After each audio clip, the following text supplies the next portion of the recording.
অকলে নেখেলিব বিপিএফে মহাজোঁটত একেলগে থাকি পেলাই নিৰ্বাচন খেলিবলৈ সিদ্ধান্ত লৈছে আৰু এই হিচাপতে আমি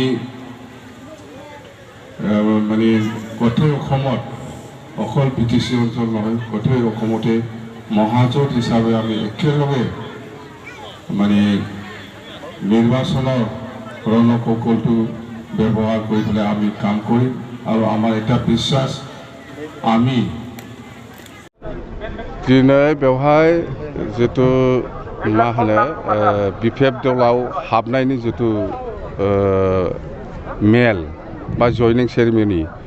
इयात बेवहाय माने इउपिपिएल नि गोबां सोद्रोमाफोर आरो बिजेपि नि गोबां सोद्रोमाफोर आरो लोगोसे अनाबर खालामग्रा गोबां भटार्सफ्रा जोंनाव जयनिं जादों बेहाय माने 1500निबो बारा अर्थात 2000 खासाखासि 2000 निबो बारा माने जोंनाव लिस्टआव सफैबाय दासिमाव 1000 सो थांबाय आरो 1000 सोआ दंबावो जइन खालामगोन बेखौ नायनानै जों हमनो हायो गसाइगाव समस्ति हिसाबै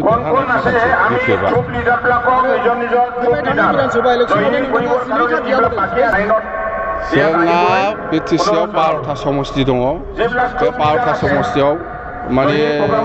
जोङो महाजोट हिसाबै बिपिएफआनो 12टायाव देरहाजोबगोन बिपिएफआनो 12टायाव देरहाजोबगोन बेवहाय डाइरेक्ट फाइटआ जागोन इउपिपिएल आरो बिजेपि आरो बिपिएफ तिनिखनिया फाइट बिनि गेजेरावनो जोङो जोंनि महाजोट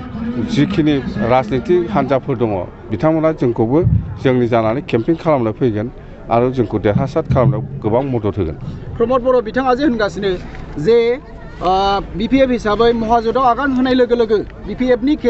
केरियारा जोबनायनि लामाथिं बिनि सायाव नोंथाङा मा बुंगोन? बेलाय प्रमद बर'निसो खोथा बेलाय रायजोनि खोथा नङा प्रमद बर'नाव सोंनांगोन बेखौ आंनाव एन्सार गैया बेनि।